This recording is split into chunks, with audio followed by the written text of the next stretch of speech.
Meron tayong report mga kapatid, opo, na true to their word, no? True to his word. Ito pong si Customs Chief Ariel Nepomuceno sa ating naging panayam nga ay nakapaghain na po ng seizure, search warrant sa property po ng mga Diskaya diyan po sa Pasig para doon sa kanyang sinasabing mga mamahaling sasakyan. Nasa linya ngayon si Attorney Jack Casipit, ang Chief of Staff po ni Commissioner Ariel Nepomuceno, dito po ngayon sa lugar kung saan sinisilbi na po ang search warrant para po sa mga sasakyan ng mga Diskaya. Good morning po, Attorney. Magandang umaga po, Sir Ted. Magandang umaga po. Apo, sige po. Can you inform us please? Meron po kayong dalang search warrant po ba ito? Meron ba rin po kayo bang seizure and warrant po galing kay Commissioner? At ano po naging responde ng may-ari po ng building? Go ahead, sir. Actually, magandang umaga po sa inyo, sir. Magandang umaga sa lahat. Kahapon po, nag-apply po kami ng search warrant sa sala po ni Judge Carolina Icasiano Season. Ito po ay para makatulong sa Senate Blue Ribbon Committee sa pag-uutos ni Commissioner sa pag-guide ho ni Presidente Bongbong. Nakapag-apply ho kami. Kagabi ho, sinerve ho namin. 2 beses ho namin tinry i-serve. Isa hong alas 9 ng gabi and isa hong alas 10 ng gabi. Parehas ho, we were refused to enter the premises. So this morning ho, we went again to serve. Hindi naman ho nag-resist ang may-ari ho ng property at pinayagan ho kami pumasok.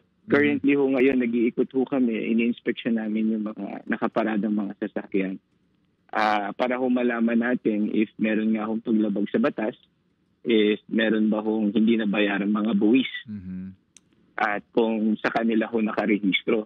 Nasa search warrant ho namin is 12 sasakyan ho.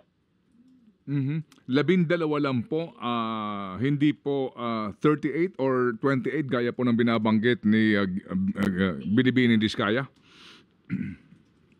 Hindi, based sa records namin, Sir Ted, 12 lang po yung wala po kaming ma-pull out na records sa Bureau of Customs. So we were banking on those data. We cannot check on other data po na wala naman kaming basis po. So, pakiklaro po, Attorney. Yung search warrant, ano po ay yes, po. Ano pong sinasaad? Ano pong sinasaad roon at ito po ay pertaining specifically sa 12 sasakyan lamang? Yes po, opo. Ang mga sasakyan po na tinitignan namin is isang Cadillac Escalade, isang Toyota Tundra, isa hong Toyota Sequoia, isa hong Rolls-Royce Cullinan, isa pong Mercedes AMG G63, isang Mercedes-Benz G500, isa hong Toyota Tundra Pickup, isa pong LC300 3.3 V6, Lincoln Navigator 2021, Lincoln Navigator 2024, Maserati Levante Modena, and isa pong Bentley Bentayga. Okay. Base po sa mga records po ng Bureau of Customs, ito po yung wala ho kaming nakuhang verification ng import entry.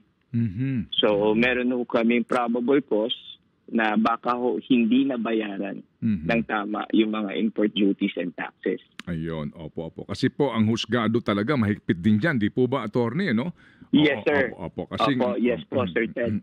Kasi po sa ating Bill of Rights, alam mo yun, ito ay aking private property. Kung papasok ka dito, yung huwes mahigpit din naman sa pagsiguro. Oo, na specific ang hinahanap mo at yung mga sinasabing paglabag sa batas para maiklaro natin to. Okay.